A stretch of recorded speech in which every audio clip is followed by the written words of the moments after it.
Kerumunan terjadi di kantor Dinas Kependudukan dan Catatan Sipil Kota Sorong saat pengambilan nomor antrian untuk pelayanan administrasi kependudukan. Lantaran takut kehabisan nomor, warga tidak lagi mematuhi protokol kesehatan.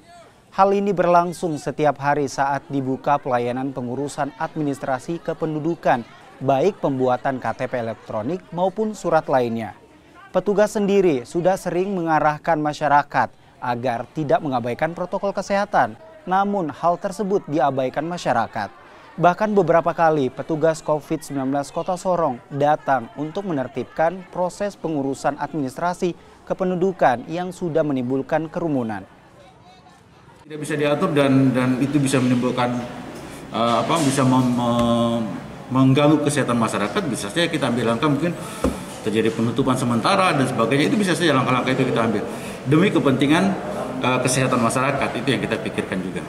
Jadi sementara akan dibicarakan di rapat, ya, apapun sanksinya bisa saja terjadi kalau itu mengganggu kesehatan masyarakat nanti.